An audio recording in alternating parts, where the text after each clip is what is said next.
Good morning, each one of you 8,000 subscribers that we have now. Yes, that's right. It's been about 6 months, and only 6 months. I cannot believe. I'm so honored, and I'm so thankful for each and every single one of you. Thank you all for being a part of the BitLab community, and thank you to everybody, most specifically that's here on a daily basis. Thank you very much. It has come to my attention. I mentioned this on yesterday's stream, and I said it in the pre-show stream today. That about 68% of the people that are watching on a daily basis. Now think about this. We have 8,000 subscribers.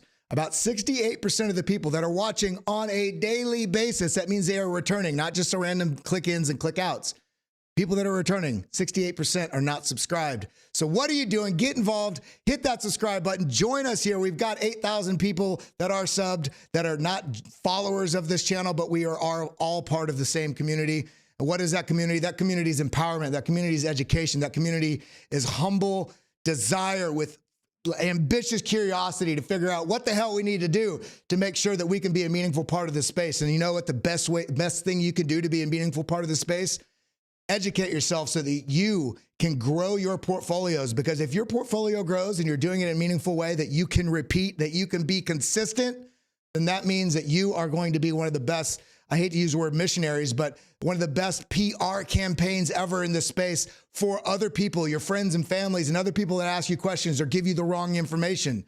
Because if you're doing this in the right way, in a meaningful way, in a way that is that you can repeat over time, you can replicate, then that means that other people in your life and other people you talk to are going to get the right information from you. And they're going to see your life improve, and they're going to want to be a part of that. And that doesn't even begin to cover the beauty that is Bitcoin, the beauty that is the opportunity that lies in the digital asset ecosystem. So everybody on this channel, throw a 1 in chat right now. It's roll call time. We've got 105 people in the room starting the show out, 93 likes. Everybody hit that like button, hit that subscribe button, ding that bell. My name is Kellam. Welcome to the BitLab Academy daily stream. You can go right here. You can find all my information right there. We got a great show lined up for you today. We got CPI numbers came in yesterday, lower than expectations, which is kind of interesting to me. And I think our wonderful guest that's going to be on here in just a moment, Mr. Caleb Franzen, would agree. There was, the projected expectations, but I think everybody that's looking at the data also had the expectation that it came in at. I think people kind of generally across the board looking at the data had a little bit of an expectation that it was likely to come in under. So what does that mean? We have the PPI number also came out today. We have jobs numbers. We have this sort of battle going on with data that seems to make sense. And, the debate in our bias, our bullish bias that, thinks why would the FOMC raise rates again in 2 weeks? Is it going to be another 2? Are they going to stick with what they've said for the last year plus? Which they have absolutely, unquestionably done exactly what they said. They have telegraphed exactly what they're going to do. So should this time be different? I don't know, but we're going to dive in with somebody that has a hell of a lot more experience and deeper knowledge on this than I do.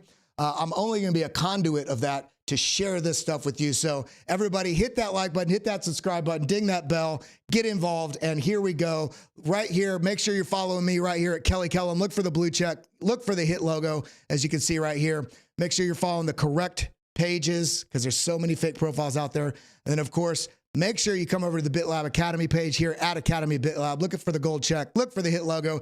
Hit that retweet. Hit that like button. Get involved with sharing this community with your friends and family. We also do a giveaway every week, and it's drawn based on those of you that are participating in this. And I also want to incentivize everybody that does tune into this channel. Not everybody can do this every day, but if you can get here, we do start the stream at 10 o'clock, but we start the show at 10:15. So there's a nice little pre-show, chat back and forth. I let people kind of know what we're talking about today. I asked some suggestions about some of the coins we'll do TA on. We call it the early birds. So all of you that are early birds, you get a little bit of a benefit there. Now, before we go any further, we are going to be bringing up, I don't know where he just went. We are going to be bringing up my main man. I don't know, again, it's right here. There we go. Caleb Franzen is going to be on here in just a moment. So make sure you're following him. If you're not following him, then you're not involved in doing your diligence on what the hell's going on in the markets. It's right here at Caleb Franzen, CALEB because he is zen with the charts. Look for that blue check. Now, I'm just going to go ahead and throw it right over to him. But Elliot Locke, thank you for that super chat, $5. Throw you a curveball out of the gate. Pick one stock and one crypto outside of the top 100 that you and even ask Caleb would put $100 in now. Well, maybe we'll throw it that way. So without any further ado, Mr. Caleb Franzen, how are you doing? What's up, bro? Good to be here. It's been a couple of weeks since we hopped on one of these, so always a pleasure. Always hyped for it. Doing well. I'm just gonna change this really quick because currently your name is Crypto Noble for some reason. So you are our traveling correspondent. Where are you at right now, and what's going on? So I've been in Istanbul since the beginning of June. It is hot as hell. I'm trying to look actually. What's the temperature today? There's no AC in any of the Airbnbs I've stayed at. It is currently 89 degrees, and it's so loud here, man. I can't keep my windows open because if I did, you'd be hearing motorcycles and a bunch of chaos going on outside. So if I start sweating profusely over the course of the hour that we're on here together, I apologize in advance, but we're going to try to keep it under control. Oh, well, you know, that's one of the things that I wasn't used to when I traveled. And by the way, anybody out there that hasn't traveled yet because you have fear, you like where you're at, great. Challenge your fear and go travel. But if you like where you're at, great. You may like it more if you travel. You may like it less, but it will definitely change your perspective on the world and how to connect with humanity and understand difference.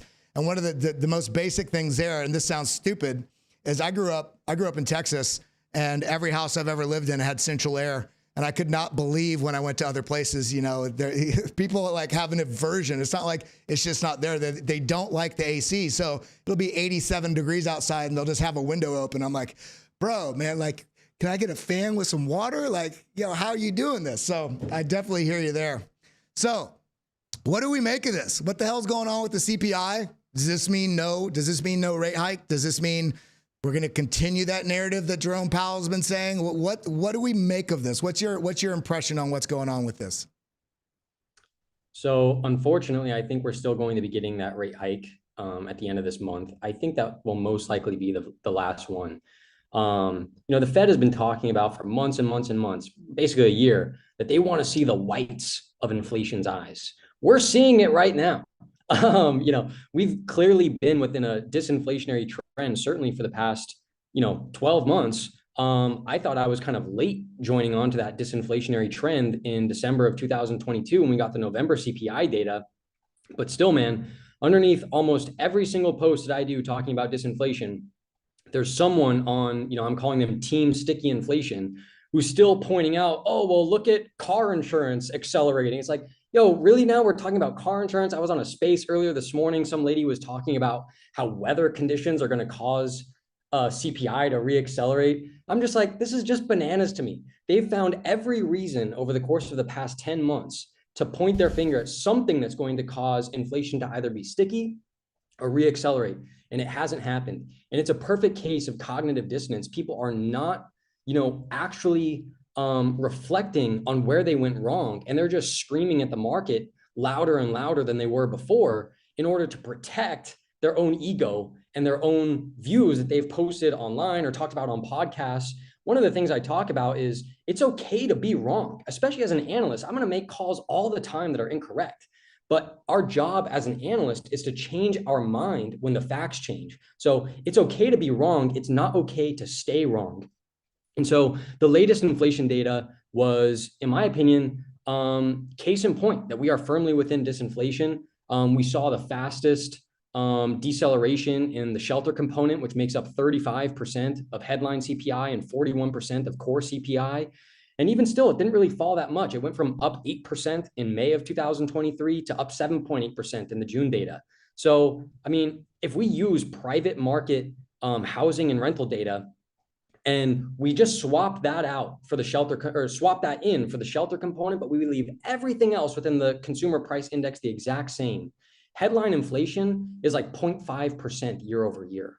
So when we're actually using data that US consumers are being impacted by today, not owner's equivalent rent, which is just survey data, where this is so ridiculous to me. It's such a fictitious number. They go to people who live in their primary residence, and the BLS asks them, if you did not live here, what would you rent your house for? Those people don't know what the hell they would rent their house for. And even if they did, it's going to lag the actual housing and rental market. And the Fed's own data and research recognizes this fact. Shelter and owner's equivalent rent lags the actual housing and rental market data by 8 to 12 months. And so when did housing peak? In June of 2022. When did rents peak? In June of 2022. Well, guess what? We've been in that 8 to 12 month window now since March of this year, and we've seen shelter start to decelerate. And so we're just going to see significantly more disinflation going forward. My bold prediction over the course of the past couple months is that we'll be at the Fed's 2% target or below it by year end. And in fact, based on this latest decline from up 4% to up 3% year over year, I think that the risks of deflation now are considerably higher than a reacceleration of inflation. Unfortunately, I think the Fed is the last person at the party to recognize this. Well, along with that same note, some people may balk at you, especially if they have that directional bias because their ego won't let them change course, right? They're trying to hang on to something that they said 2 years ago. But, we are in a very precarious time in terms of economic data looking left and trying to take some sort of rhyme from previous data projections and trends of the past, because we're still, everybody wants to think the pandemic happened and it's over. Okay, maybe so.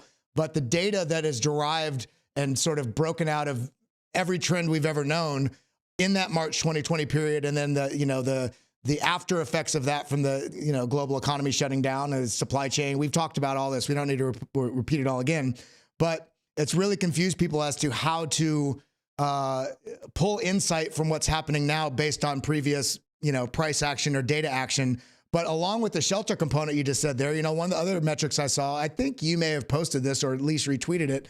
I gained most of my economic insight from your Twitter, by the way. Everybody, if you're not following Caleb, go and follow him. But is the fact, okay, subtract shelter. Well, look at car prices and used car prices falling incredibly fast. You also shared another thing the other day about, this is interesting. This was obviously a great sort of leading indicator about what was going to be happening in the U.S. in some regards, not entirely, but Chinese PPI, which is going to have, pick up anything in your house and look at where it's made, and then ask yourself, if the Chinese producers price index, everybody, which is what PPI is, that's going to be something that's going to foreshadow what's going to, in 2 to 6 months time, going to translate into CPI, because we're buying goods that are produced. If the production cost lowers, then the consumer cost is going to lower as well. So what do you make of, where we're going in 3 months, 3 to 9 months in terms of, and everybody watching right now, I want you to pay attention, because yes, this channel is primarily about digital assets. But if you want to get an edge in these markets, you don't stare at the price on a 1 hour chart on Bitcoin or on Cardano to figure out where it's going. You look at what's happening, especially right now with all these, the monetary policy and inflation numbers, because that's going to drive what the risk narrative is in traditional assets and global equities. And that in turn is going to drive what the risk appetite's going to be in Bitcoin, and so on and so forth down the line. Now, can these break away from the traditional economic numbers? Absolutely, it can. But as it stands right now, we have a lot on the cusp with this BlackRock ETF. We have a lot on the cusp with the other ETFs out there, as well as a halving coming. But the narrative is still going to be, where is the risk? What is the risk appetite right now? So what do we make of this in the next 3 to 9 months? Getting back to my very long-winded question, the next 3 to 9 months, in terms of all these signals that have historically been 90% or more historically accurate about a recession coming, and how does that impact? How could that impact what's happening with Bitcoin, knowing that we're coming into an election year, as well as the halving coming up in spring of next year? Okay, so I want to just share my screen here on this really quick. It should be coming up now. Are you able to see this, Kelly? Yes, sir.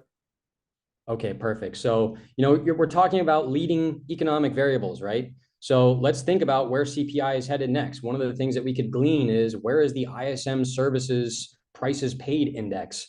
And this leads inflation by about 6 months, leads CPI inflation by about 6 months. Right now, it's telling us that 6 months from now, we'll be at least at 2% year over year in headline CPI. That's super, super important. If we look at something else here, I know there's a lot of data going on here. In black, we have the year-over-year headline CPI. In the red, green, and blue, we just have different metrics of the prices paid diffusion index. And so what this is showing us once again, in the different segments in Philadelphia, in New York, in Texas, CPI is going to be headed significantly lower from here on out on a year-over-year basis. So I'll stop sharing my screen there because those are just the quick data points I wanted to mention. In addition to what you had highlighted about the post I did earlier this week, looking at the China PPI data, which came in at negative 5.4% year over year. That's outright deflation in producer prices in China.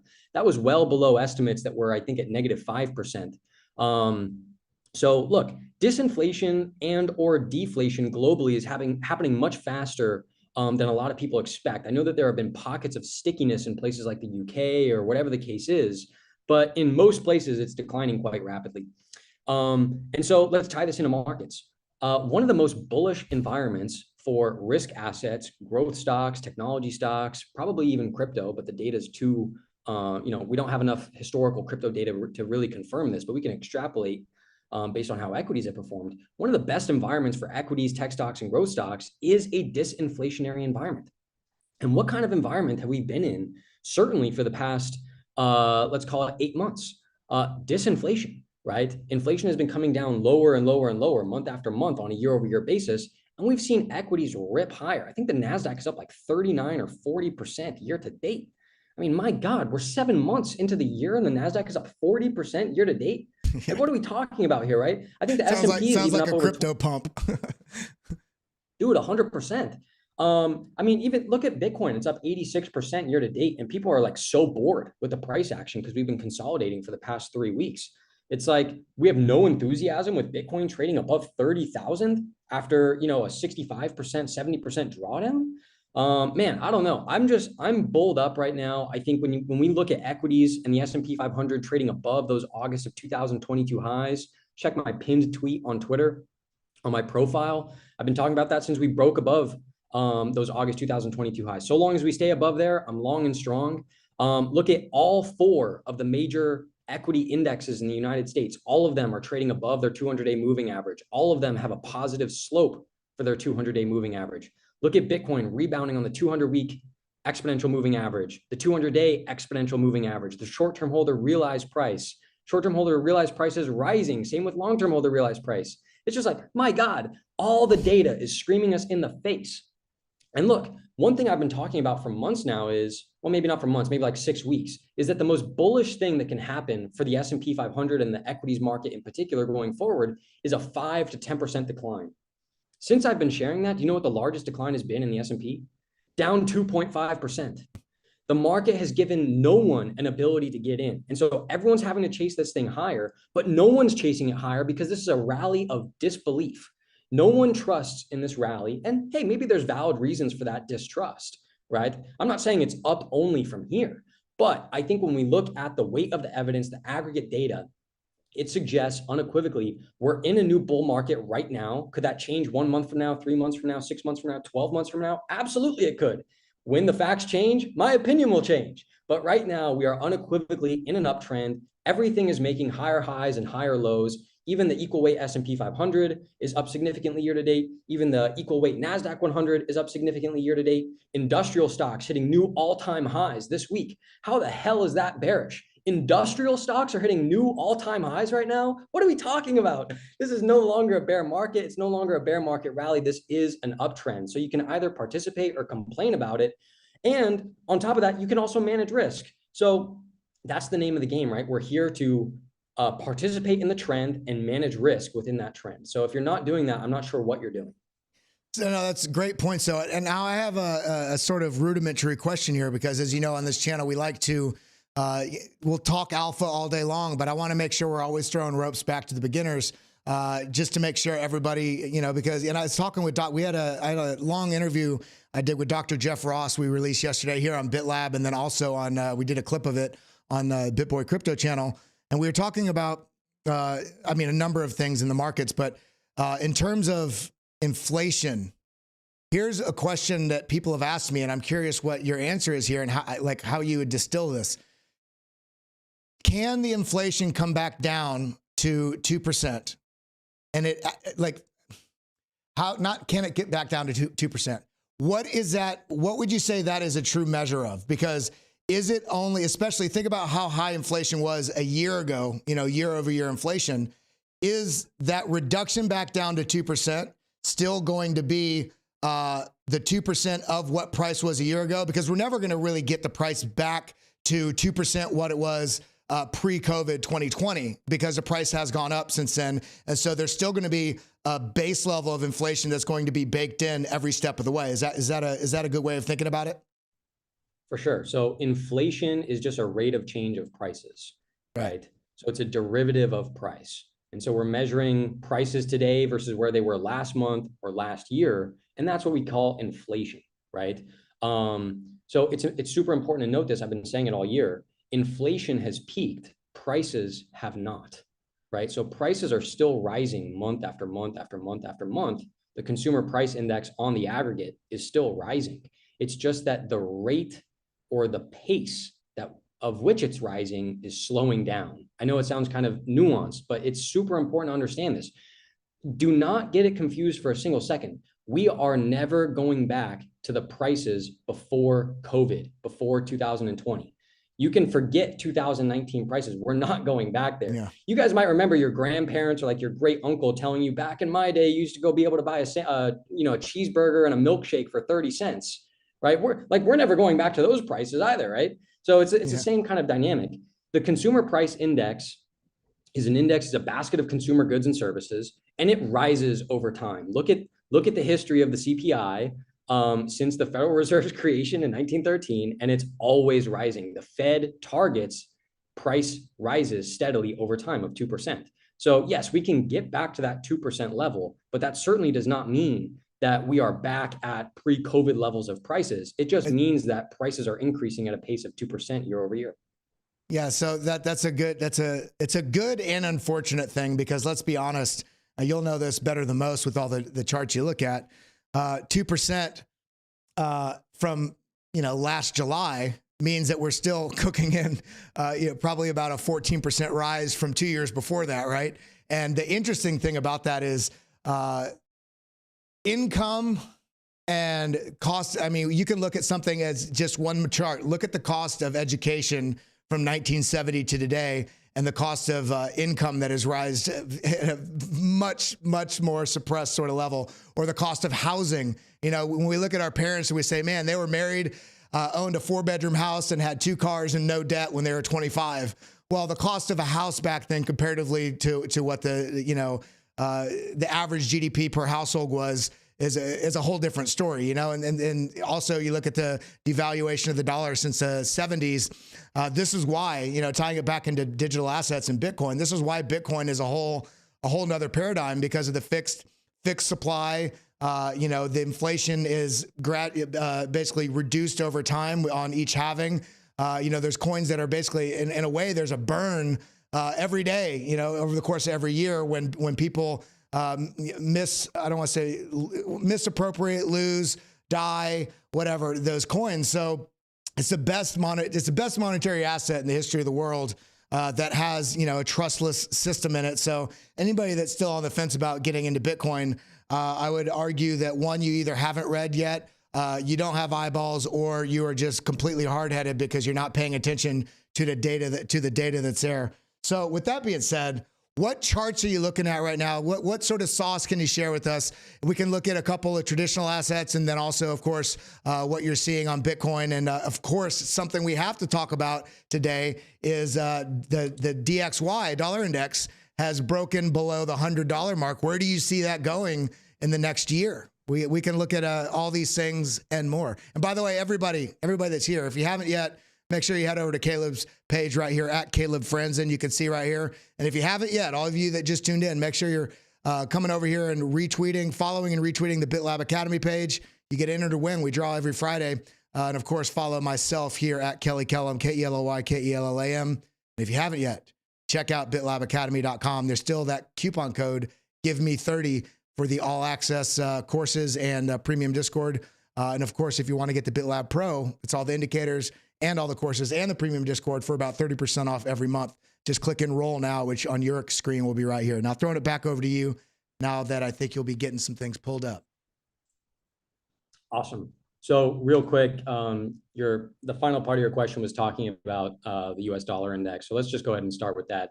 I started to get structurally bearish on the dollar in January. Why? We fell below this 200-day moving average cloud, right? So I like to have the exponential moving average in teal and the simple moving average in yellow. You can see we rode that up as support at the end of 2021. And as soon as we came back into it, basically in Q4 of last year, we tried to rebound on it 2 times, but immediately flipped it into resistance after we broke below it. And so we've been riding this sucker lower all year. Every time we come into the zone, reject, come into the zone, reject, come into the zone, reject. And so, earlier this morning, this isn't a live shot of it. This was taken about maybe an hour and a half ago. We were making fresh year-to-date lows. And so for me, I'm going to be focused on kind of structure here. I did a post back in mid-January saying that the US dollar index is going to 98 within the next 6 months. I have another 5 or 6 days before that prediction comes true. And so I think 98 makes a lot of sense. That's lined up perfectly with this kind of resistance area that we saw in Q1 and Q2 of last year. If that level fails, look at this next level, right? Basically puts us around 94, 95. So I still see lows. The thing is, I want to be very careful here. First of all, it's not going to be a direct path down to those levels. We've seen a lot of choppiness through here, right? We've seen these counter trend rallies a couple of times. And so, I think a lot of people right now are becoming overwhelmingly bearish on the dollar. And so, kind of the contrarian move now is we might see a little bit of an upside rally. So I see that kind of first and foremost. Let's tie this in really quickly and then we'll go into Bitcoin. But I want to just highlight super quickly what I'm seeing in the 2-year treasury yield, basically a double top, right? As far as I'm concerned. I mean, look at how significant it is. Well, first,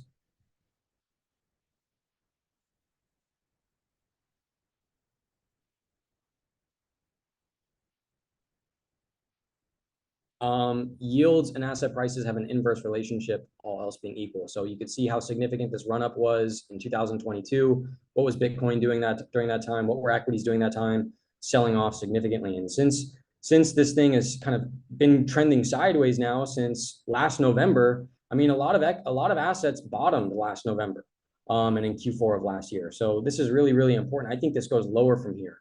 So I don't know if we go back and we revisit the lows, but I wouldn't be surprised to come back into kind of like the mid-4 range here.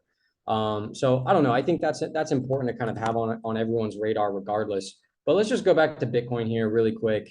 As far as I'm concerned, we're just in a nice little consolidation here, flagging up, basically aligned with the prior year-to-date highs.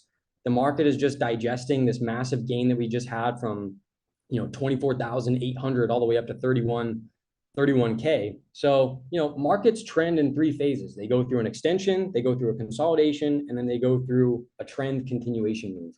We've had the extension. I think we're in the consolidation. That's pretty unequivocal. My baseline scenario is that we go into the next phase of the trend continuation. The thing that I think we should all kind of have on our radar is, we basically have very proven resistance here in the, let's call it 31,600 to 32,600 level. So if we can get back into here and break out above it, that's extremely bullish because now we flip this former resistance zone into support. So it's a lot of if-then analysis, but that's, I think, the best way to kind of approach things. And so for me, like I said, I mentioned some of the on-chain data points and statistical indicators that I use. There's a lot more that I could rattle off. But either way, it's all bullish. And so it's important to note it's not bullish today, the next hour, or even, the next whatever. But I think generally the trend is to the upside and you got to be riding the moment. You have to be riding the momentum. No, I completely agree with that. And for everybody watching, I apologize earlier when I asked Caleb the question, my mic was muted. My apologies. I was just asking him for the beginners. When he went back over the treasury yields, I said, for the beginners, why is this something important if you're trading Bitcoin? And of course, his answer was, it's all things being equal, it's essentially almost an inverse relationship, kind of like looking at USDT dominance to Bitcoin, that inverse relationship. Now, I do want to throw it back to Mr. Elliot Locke, his super chat. He asked if you had to pick one stock and one crypto outside of the top 100 that you feel like either has a fighting chance or maybe hadn't moved yet, or you just feel is incredibly strong. What stock are you looking at, and what crypto are you looking at that's not a major cap, little gems? So I'll be honest, I have no answer for the crypto question. I'm pretty much a Bitcoin, Ethereum guy. I might dabble in some of the names, maybe in the top 20. But I couldn't even tell you a coin. Like I just don't even know what's in the top 100 and what's out of it, right? It changes all the time. I just don't even know. For equities, I'll give you kind of a random answer. I love this company. I love boring stocks. I love boring stocks, especially ones that pay a solid dividend, that And grow not that to dividend not to be steadily over confused with time. the boring company, right? No, not to be confused with the boring company. So I think everyone should look into this one. It's called Republic Services. They are a waste management and collection company. So, waste is never going away. It has a little bit of an ESG tilt. They pay a really solid dividend yield. And pull up that chart over the long run of RSG. That's the ticker symbol, RSG. Over the long run, this thing looks like freaking Microsoft. And it pays a hefty dividend. It grows that dividend over time.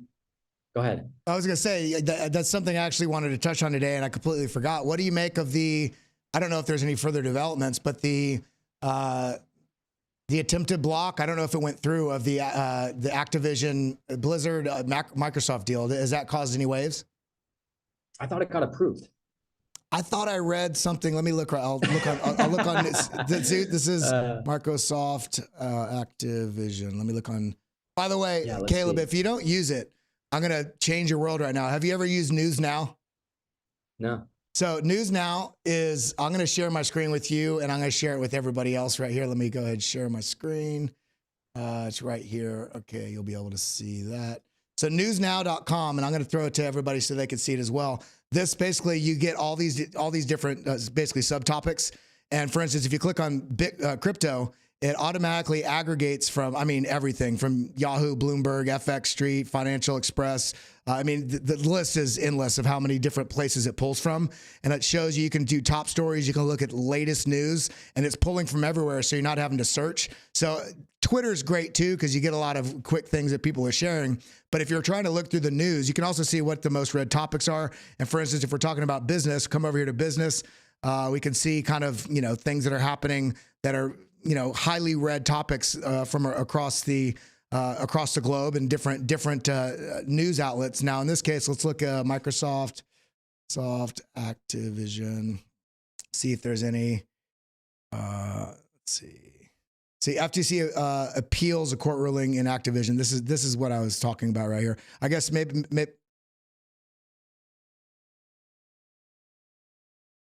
All right.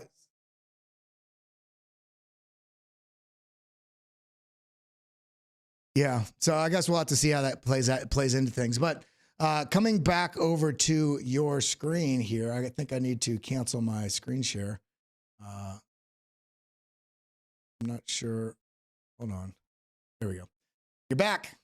So no, I feel the same way in terms of your response in regards to crypto. I especially where we're at right now, and this is a good sort of, I don't want to say lesson, but a good reminder for everybody. You need to understand the liquidity flow and capital flow in markets, and understand what the risk narrative is, because if you're looking at coins, yes, you might be able to find a flyer right now, but the risk that you're taking on already below the top 100 on the crypto coin market cap rankings, if you're buying it when the risk narrative is still very uncertain, or even worse, it's clearly a risk-off environment, then you're putting your capital in position to take much larger losses than buying it when the capital has been performing well and already the best performing part of that risk class. So on digital assets, that would be Bitcoin and then Ethereum, right? And then what happens, after those, the risk starts to come into those, the price starts to push up, and then what you start to see is capital flows then to start, I don't want to say disseminating, but starting to be coming into those riskier assets further on down. Now, could you buy, 5 different very risky assets, that's 300 to 500 down in the coin market cap rankings, and maybe one of them does well? Yes, but it's in terms of capital protection, it's unnecessary risk when you're already diving into a very risky asset class. I would say if I had to share how and when, It's, you know, when we start seeing Bitcoin break above 30, not even the 32 mark, but when we start getting into the 35 regions, up into the 40 regions, and we actually start seeing the total 2, the total 3 more specifically, start performing. Look, you're doing TA on the total index of the altcoin markets minus Bitcoin and Ethereum. You start seeing that forming strong indications that it's breaking out of certain ranges and heading up. Then you can start to look at the fundamentals also, not just buying something because it's really low. And then, you know, do it that way rather than just buy flyers because you hope it's going to work. Because I did that early on. And I also did those things where I'm like, man, I missed out on Bitcoin and Ethereum. So this coin, my friend told me about it's launching tomorrow. I'm going to put $5,000 into it, only to see that day the $5,000 immediately goes down to $700. You're like, what happened? I got in early. Well, you know, that's why you need to understand the tokenomics of all these different, you know, this wild west that we were in with the digital asset space, because when you don't understand the allocation of where those tokens are held and by developers and by early investors and there's no token locks and there's all this stuff. And then the second it gets launched, you have to realize the early investors before the launch went out to the public.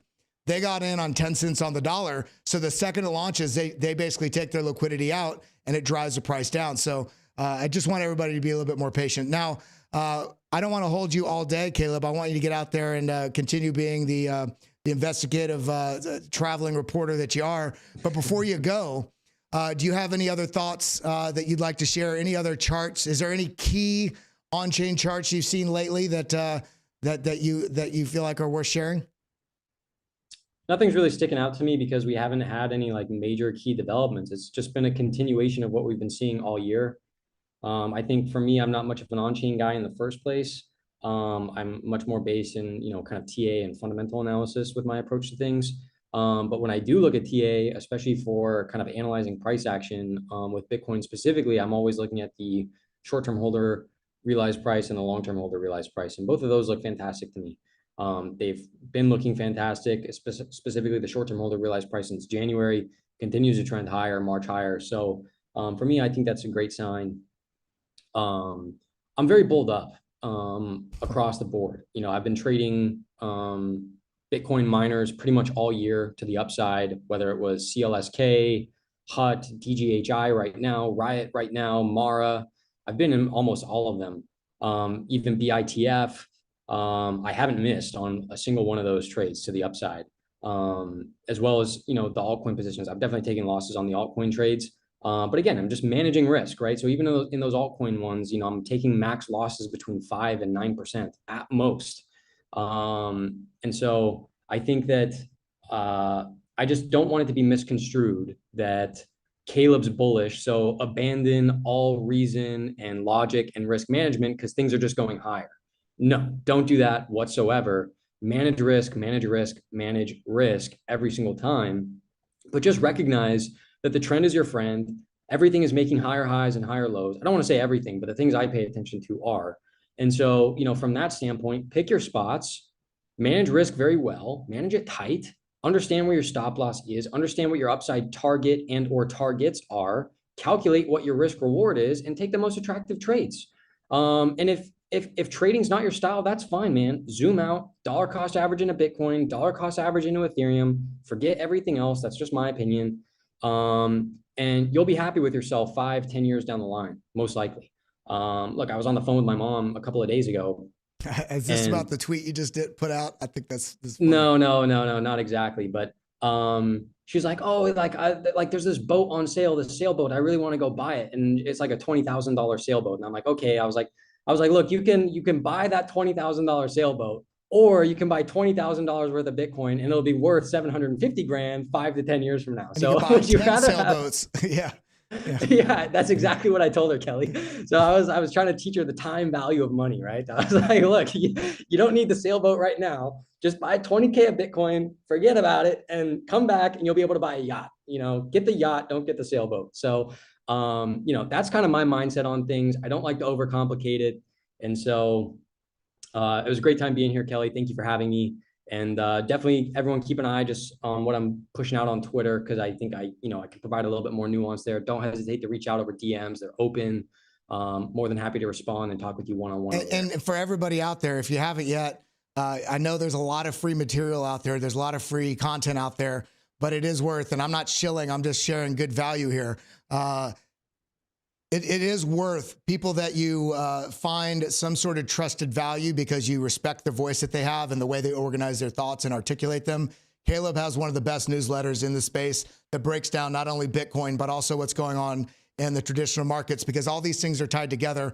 And there's a lot of alpha in there. It's called Cubic Analytics. You can find that on his Twitter page. But before you go, Caleb Franzen, I have to ask you, we have the BlackRock ETF, the spot ETF applications. We have ARK Invest, Invesco, Fidelity, Citadel, all these guys getting involved with the EDX. But in terms of all these ETFs, this is such a bullish sort of, right now it's still hope because this has not gone through. But what does this mean for the liquid and illiquid supply for Bitcoin? The reason I ask that is because we look at GBTC and we see with GBTC, they have over 600,000 Bitcoin. If BlackRock is applying for a spot ETF, or ARK Invest is applying, or any of these companies, institutions are applying for spot ETFs, does this mean, is there a requirement that they already have to have held some threshold of Bitcoin? Are we going to see some sort of quarterly reports that are showing these companies have this astronomical amount that they've slowly been accumulating? Or post spot ETF approval, is there going to be large buys for them to, are they going to be stacking up in a ratio that's relevant to the number of people that are buying into the ETF? How does that work? Yeah, I mean, it'll be so the amount of Bitcoin that they have will be congruent with how much AUM is flooding into those particular securities if and when they get approved. They don't need to have some base layer before that starts? It's possible, but I don't know how that necessarily works, right? Because like, where are they getting the capital to do that? These are ETFs that you and I can go out and buy, that other institutions and 401ks can maybe come in and buy. So if the buyers aren't there yet, how would they necessarily have? I just don't know how all of that works. So maybe that's the case. It's not necessarily my understanding though. So we'll see. I think maybe there's like maybe part of like the application or whatever. This is all just speculation. I just don't know the answer here. Maybe they need to have some like market analysis of this is what we expect to have in AUM after the first week or after the first day of trading. And we are able to execute on this much amount of Bitcoin purchase orders based on that demand that comes in. Right. And so that's probably how I would think about it. But again, I could be wrong. I just don't know. But look, man, the institutions are coming for your Bitcoin. This is really going to increase passive capital flow into the BTC universe, if you will. The same way that, the S&P 500 generally has tailwinds to rise because of passive index investing. It's going to be very similar. If everyone is just steadily buying more of these ETFs, where does that capital get allocated? Into more Bitcoin. And who's going to be, who are these ETF companies going to be buying that Bitcoin from? People like you and me, Kelly, except our Bitcoin isn't for sale at the current price. It's on sale for a much, much, much higher price. So welcome to the party. Come on in. The water's great, but you're going to have to pay up. So I'm holding long and strong, baby. I love that. Absolutely. Now, last question before you go. It could be a quick answer. Caleb, this is from Elliot Locke, Super Chat. He said, Caleb, what are your thoughts on the NFT and fiat NFT space? Just in general, what's your thoughts, NFTs going into these next cycles? No thoughts on NFTs, man. It's just not my remit. Yeah, I don't know. No thoughts. And so sorry, Elliot. What Caleb just exemplified to everybody right there, what he just displayed is you've got to know the market that you're in. And you don't need to, this is honestly, I think it's wonderful that you didn't even comment on it, because most people would just be a talking head and create some narrative around it on the spot. If you are trading, trade and do diligence on the things that do the diligence on the things you're investing and trading in, and have that be your focus. You can branch out, look into other things, but you need to be focused on the things that you're interested in and the things that you have your money in. And if it's not your space, then that's okay too. Identify it's not your space and don't dabble in something until you've done the diligence. So Caleb, I really appreciate you being on. We're going to continue on and do cover a couple of news stories and do some TA, but I appreciate you coming on. As always, everybody make sure you're following Caleb. And with that, you and I will see each other on here again in a couple of weeks. Thanks for having me, bro. Take care. Be safe. I appreciate you, my friend. Thank you so much.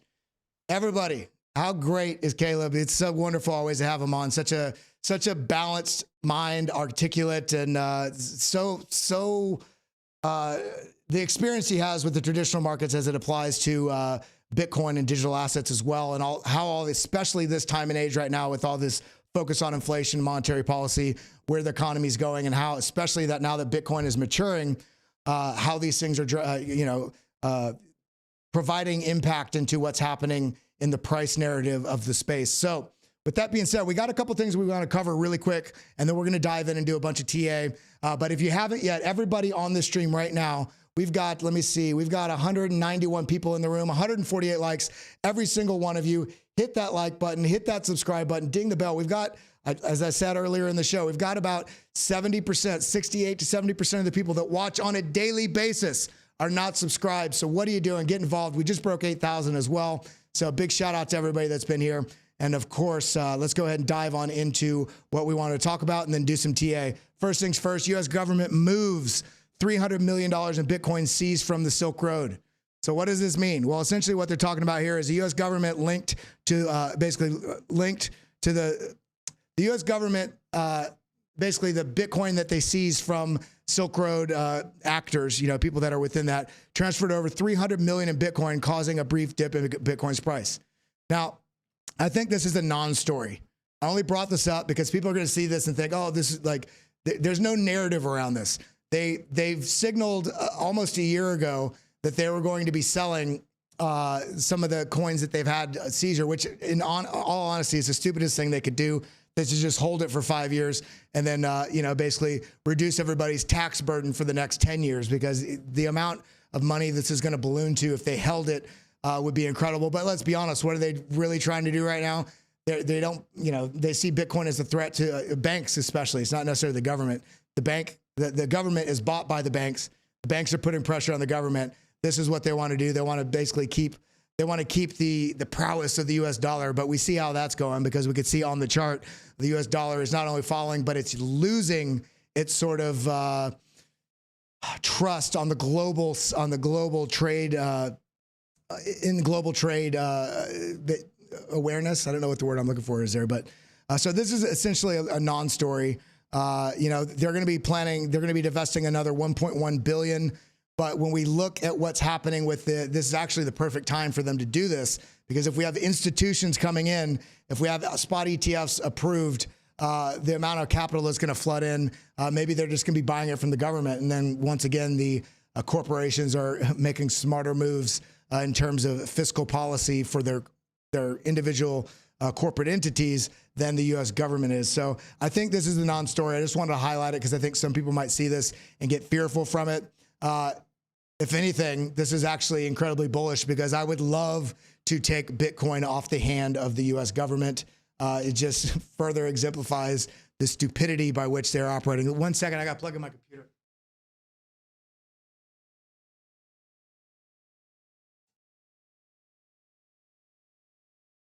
Apparently my power thing got popped out. So just want to, and then the next thing I want to show here is everybody waiting on all the XRP thing to finish.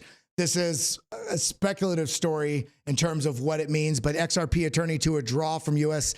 SEC versus Ripple lawsuit. This does not mean XRP is withdrawing the case. They can't. It's the SEC that would have to do that. This is another attorney on the team, on the legal defense team for XRP, is withdrawing, basically stepping away from another lawyer, stepping away from being on the case with against the SEC. So again, who's to say why this is? There's I'm sure there's a lot of fatigue after 3 years. There could be pressures. It could be something going on in life. It could be a better job opportunity. This is another thing that it's not really. If we kind of zoom out here and come over here, it's not really affecting price. It's still trading in this range. If we look at XRP, we can see right here we've got a. I don't know what this line is right here, but this. Okay. I'm going to make this. I don't know why that's there. Let's make this a lot less visible. It's not as relevant.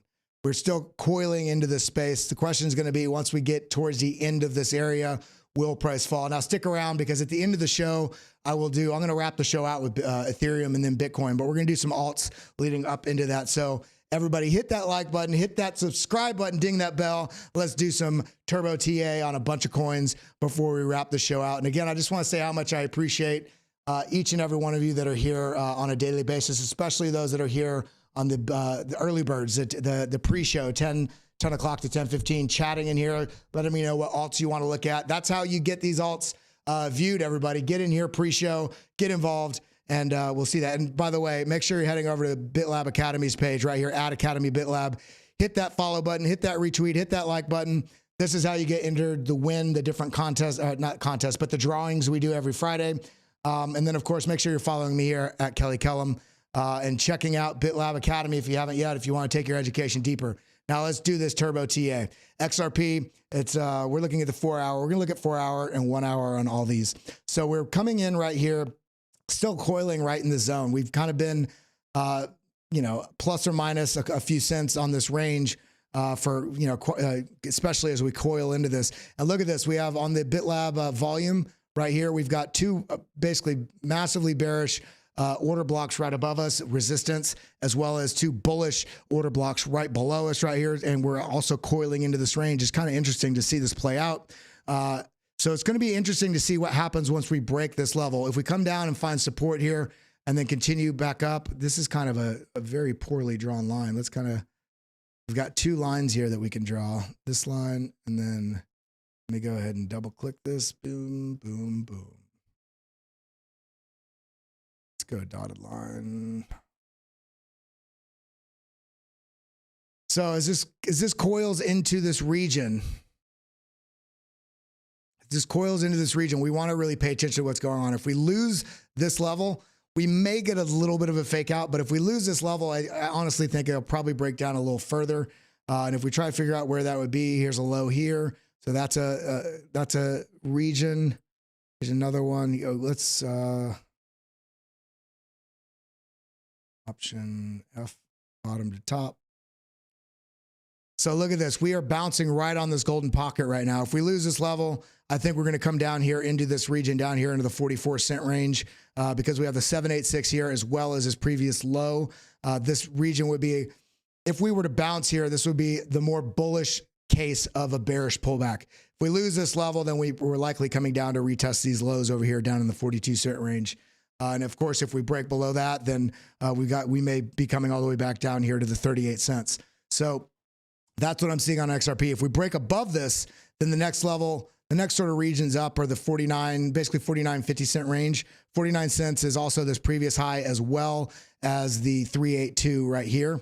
If we break above that, then it's going to be, then we'll be working our way back up 51 cents and then up here into the 54-cent region. So that's what I'm seeing on XRP. What was some of the other ones that we want to say? Near, let's actually come out of this. We're going to come here. We're going to go to near USDT. If you hold near, throw near in, throw the near ticker in the chat right now. Let me know. I'm curious how many people here hold near. Let's see. Okay, with this is looking, how is it looking? Well, let's get a little bit of a view here. We got this right here, option T. I like to do a couple trend lines just to get an idea. Is this? No, not really. Now, option T. Again, if you guys are wondering how I'm doing the different lines and fibs and everything so quickly, I'm going to do a really quick recap for everybody. Option, if I say option, it's Mac. Option for PC is the same as alt. So option V is a vertical line. Okay. Option H is a horizontal line. Option F, and then click on the chart once, opens up a fib, and then you click to do the other one. If you want to do a retracement this way, or same thing, click and go up that way. That's how you do your fibs. Option T or Alt T is your trend line. Okay. And that's how you do these very quickly. Those are just some of the ones you can do. Now, this is coiling into the zone, but we have another pattern right here on near, and we can see this kind of coming across here. This is sort of a suggested range because we do have some wicks and some candle bodies coming down here. And this is somewhat somewhat bullish in a bearish structure, meaning we have a downtrend right here.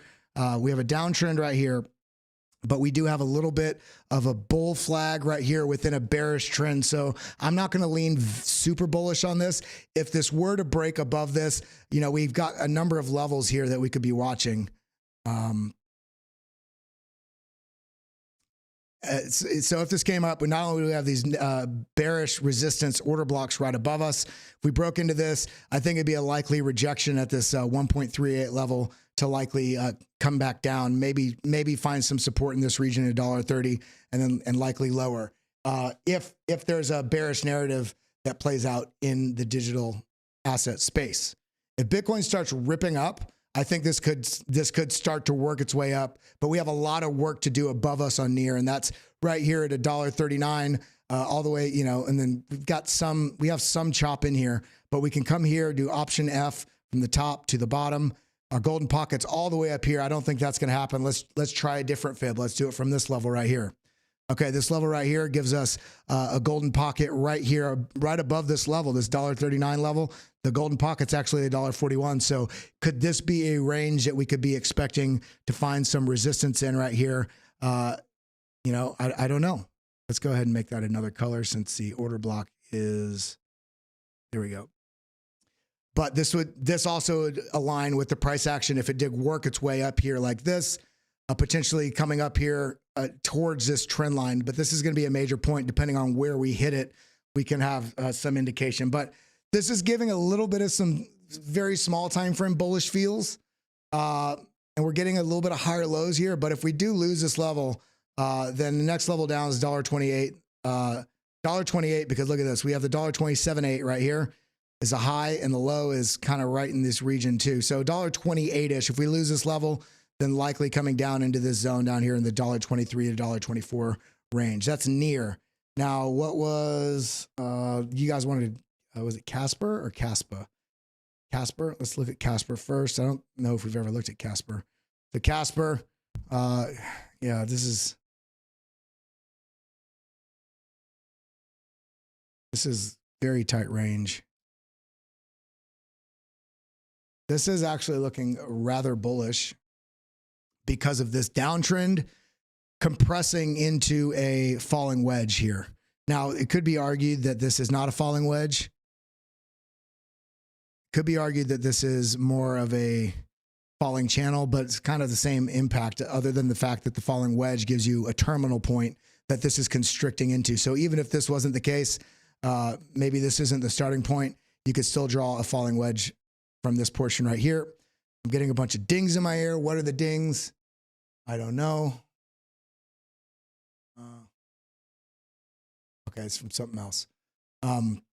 So falling wedge coming into here. If we look at, man, we got these two resistance order blocks right above us. If we do start working our way up, I mean, I don't even know where to do a fib from here. We can do them right here.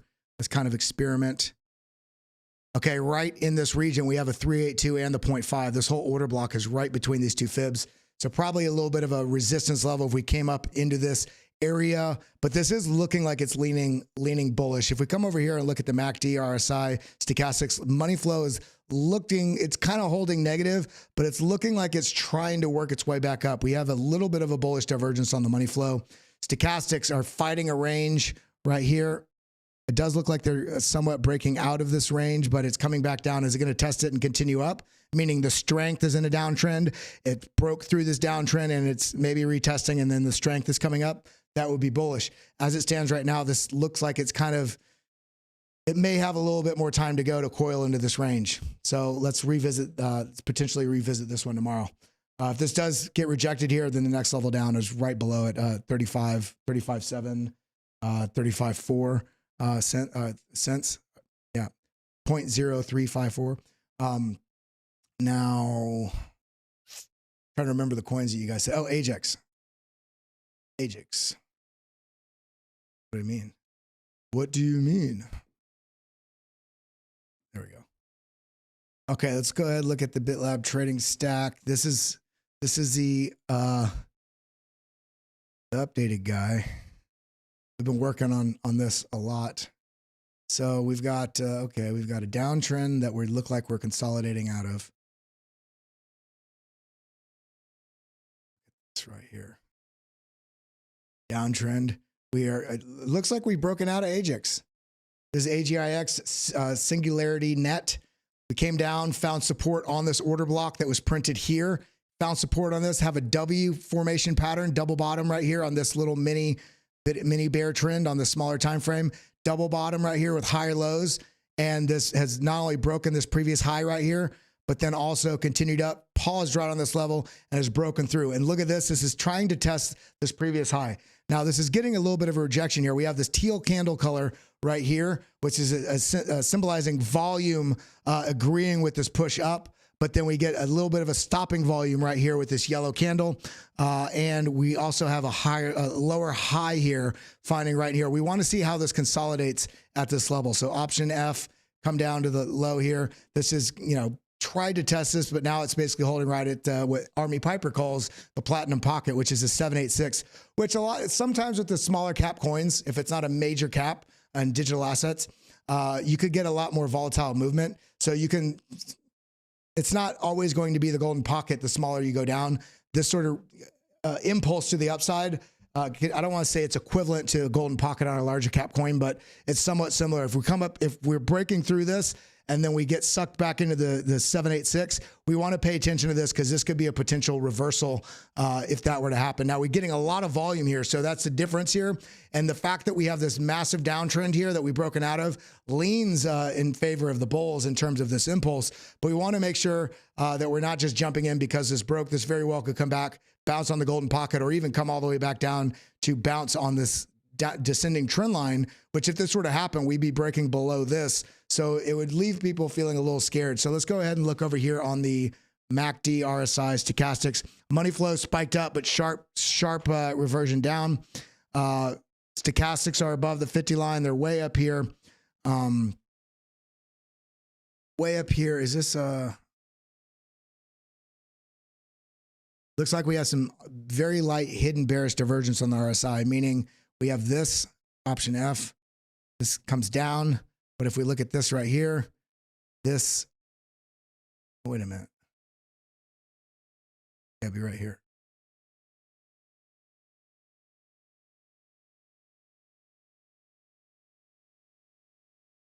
So you see how the RSI is going up on the tops and the price is coming down. This is hidden bearish divergence.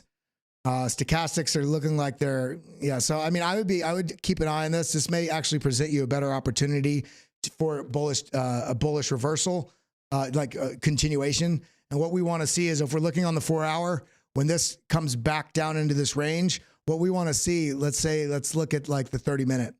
What we want to see is something like this. You see on the smaller time frame, the price comes down and we're getting these reversal candles where essentially, for instance, right here, come down, then you have a bullish engulfing, a little hesitation, and then a follow through. Okay. We want to start seeing that before we get in. We don't want to get in just because the price rolls over and, you know, it's coming back to this line. If you come back to that line and it's just still, you know, bullish velocity increasing into the zone, that's not where you get in just because we're back testing this.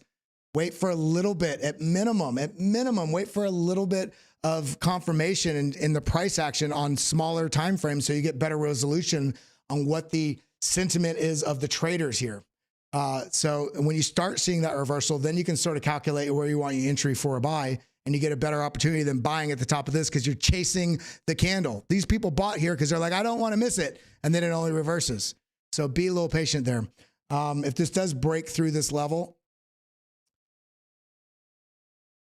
and this is a strong level because we have this here, and this is the 26.9, basically almost 27 cents, 27.5, 26.9 to 27.5 cent. If we're able to break that level, the next level up is going to be about 29 cents, which is all this consolidation, and then up here at 33 cents.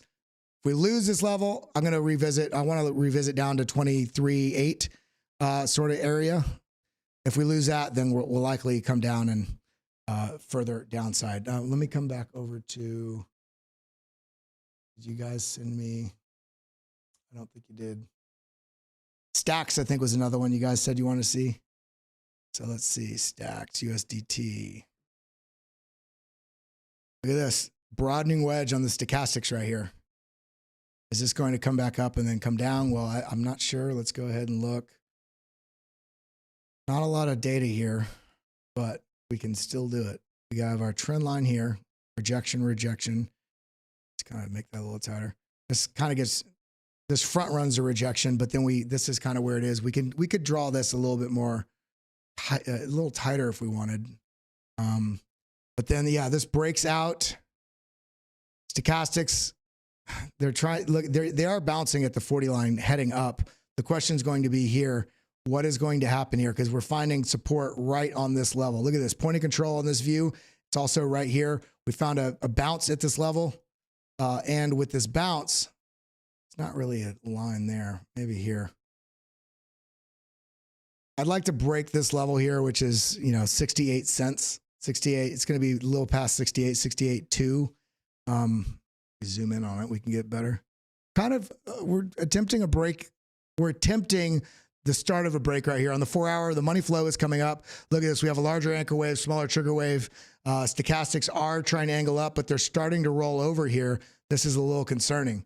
So with that being said, we can come here to RSI. Is there, okay, we do have a trend line here from this peak to this peak. Now, if we zoom in on this, what's interesting about this is, look, this peak to this peak also gives us a breakout of the RSI that's come back and touched this, and it's come back up. The question is going to be here, is there going to be follow through or a little bit of choppiness? It seems right now everything's a little bit undecided, like there's a little bit of choppiness in the markets. If this does get rejected, if we lose this level right below us, then the next level down is 61.5 cents. If we lose that, then we may be testing down here 57 cents, which is this high, this sort of zone right here. So between this low and this high, this sort of zone right here, 57.8 to basically 59 cents. Somebody wanted Ben coin as well, which I'll do the smaller cap coin because that's kind of a community coin. So hold on, what are we doing here? So we've had, look at these impulses, holy moly. So that is a 440% pump. We're getting a bunch of attempts that keep getting rejected. We've got a low. This is a little concerning because we have this low here and this kind of chopping around the zone right here. But this is interesting. Look at this. This is more interesting than those lows. We kind of have this price action that has sort of come up and then further down, but then now it's getting a little smaller, a little smaller. What's going to happen here? Is this time for a move to the upside? I don't know. But as it looks right now, this is, the coins that I hold here is all profit from the first purchase I had after I took some profits on this large run up. I only took out my initial capital, which wasn't a huge amount. It's a very small amount. And then, so if this can get a W formation going here, breaking this level, then we could be revisiting up here at this point. Then we could talk about further, but we're not going to talk about further until we actually break this, form this W and then break it. If we lose this, because as it stands right now, this is looking like it's got a bit of a resistance level here. If we lose this level, which is the, was that 47.24 level, then it's likely, there's not a lot of price action in here. It's going to be interesting to see where this goes. So for me, I'm just long-term holding it. Where are we at? 11. Okay, let's do Ethereum. There was something else you guys wanted. XLM. That's what it was. XLM. Okay, this is looking interesting. Is this a bit of a...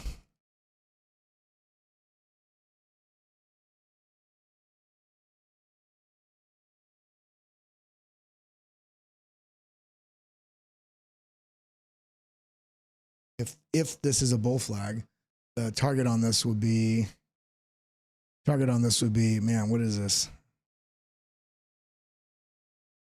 Roughly 50% growth, but I'm not banking on that because of the I'm being more conservative because of I mean, we have this range here. Look at this. Option J.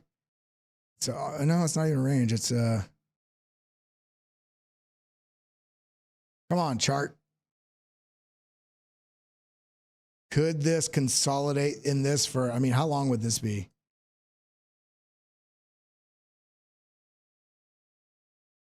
Okay, days.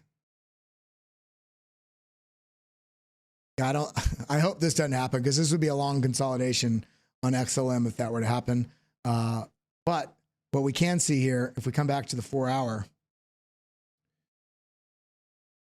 we're getting some little spikes in volume. See these spikes? Boom, boom, boom. The question is going to be, can we hold above this level here? Option J. And we're bouncing right on it. All these previous highs. And if we're able to bounce, basically hold this and break out, I'm not going to target 50% move. What I'm going to look at is, first off, this next level up. Let's go ahead and zoom in on this. We do option F, top to bottom. Golden pocket, look at this, perfectly in line with this high right here. So if this does break to the upside, first level I'm going to be looking at right here is basically 10 cents. If we're able to break this, then we can start looking at moving up the line with ultimate target initially being just shy of 11 cents.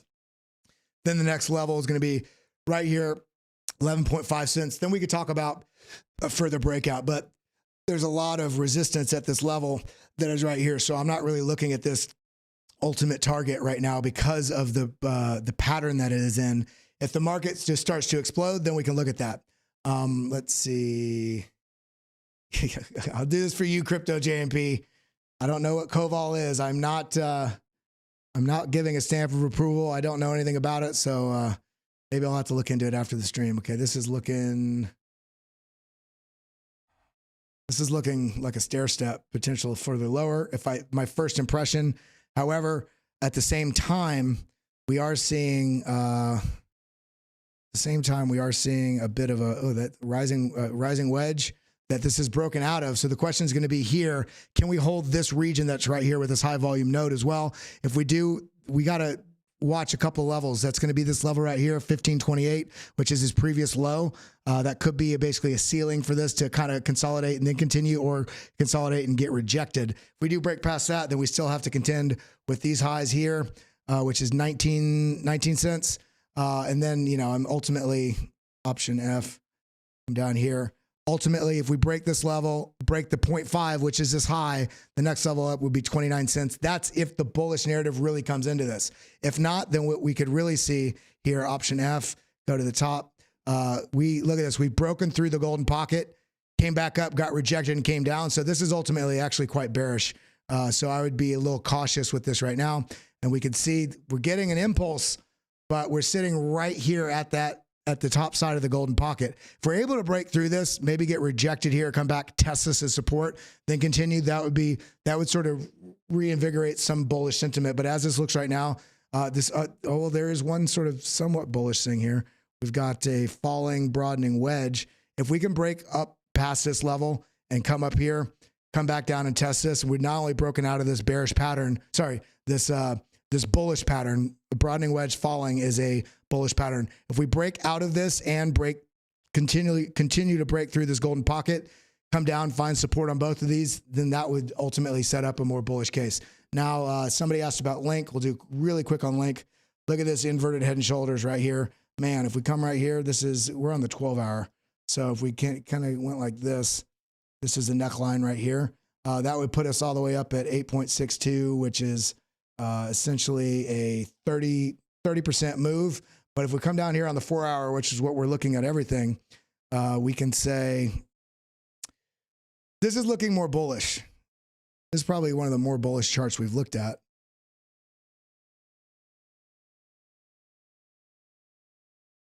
Here.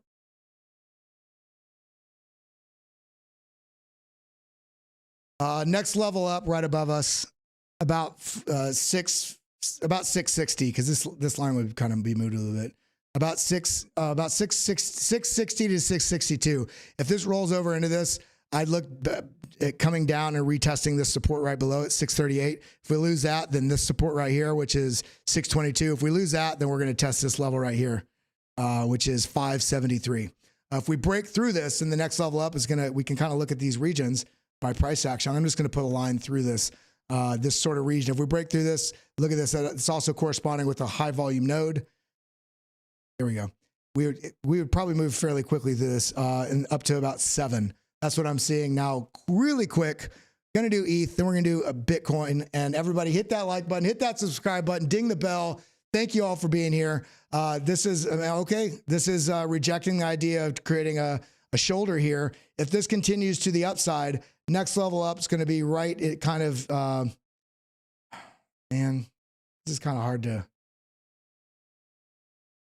So, okay, we're testing the 0.5. Next level up is going to be right here at the golden pocket, which is this previous high candle body right here, which is at 1926. If we're able to break that, then 1945, and then ultimately we're looking at about 1976 and working our way towards 2000. If we rejected this level, coming back down here to 1869, next level down right here, 1855. Now, if we look at this with the BitLab trading stack, let's see what the signals say. There we go. Okay, we're not getting, okay, look at this strong shift, trend shift right here. Boom, called that. We're not getting any signals right here yet on this. We are past the point of control on the BitLab volume.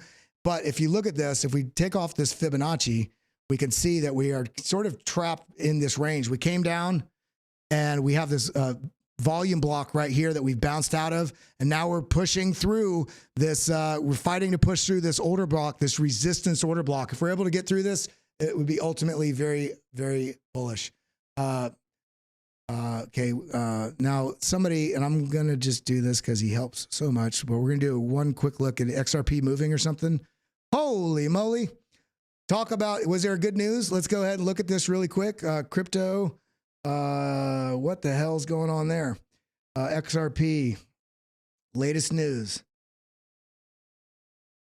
I don't think there's anything there, but in terms of, look at that move. Golly, that is a move right there. That is a 20% move. I don't know if somebody did a large buy, but we see the volume right here on the bottom. If we hide everything, look at this large volume candle. If we come back here, look at, I mean, we can see this candle is teal as well, which means there's a lot of volume in here. Holy moly. And look at this. If we are able to clear this zone, you know, we got to pay attention. Don't try to jump in on this just because the candle is moving. You're going to buy this. It's going to drop all the way back down. If you do that, wait for a pullback. We already have a line there. Wait for a little bit of an area that it consolidates. So look at this. It's already starting to pull back. We did not break this high. So we want to pay attention to this. Keep your eyes on this today. Now, last thing we're going to look at really quick is Bitcoin. Bitcoin's getting a pretty strong push as well. It's not as strong, but it's a decent. Is it in the last? Yeah, in the last 15 minutes, we've had a little bit. How much is that movement? Oh, about 1%. So, okay, so we're still just basically consolidating sideways in this range. Watch if we lose this sort of level right here on Bitcoin. If we lose about 30,000, especially 29,900, which is kind of, you see this sort of, this is a lot of bounces right in this zone. If we lose this level, this is where we get to those points where I had pointed out. Is it this chart? No, it is the BitGet chart. That's where we point out potential of likely coming down to the 382, which was the next stop, 28,860. If we lose that, then 28,153. I'm ultimately very bullish. Remind you, if this does dip into these zones, I think these are liquidity opportunities for people to get lower prices. Don't be scared. Have your strategy in place. But these are the levels I'm looking at. If this does continue to push up, the level we're looking for here is 31,300 sort of zone, because it's this high here, and then ultimately really breaking past about 31.8 with volume and follow through. That's what I'm seeing now.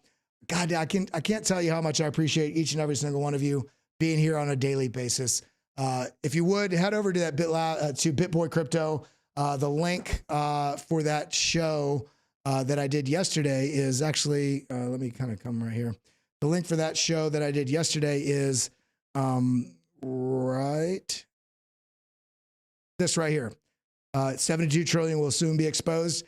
Go in there, drop a positive comment on this in there. It helps, we'll make sure that we can still do some more. We're going to do this a regular thing where we do a clipped version of a long interview we do on BitLab. We're going to do about a 15-minute clip of that on the BitBoy show to drop in some alpha for them over there and help also funnel some people towards us so we can grow our community. So if you would drop a positive comment over there if you find anything positive to say. But I really appreciate each and every one of you.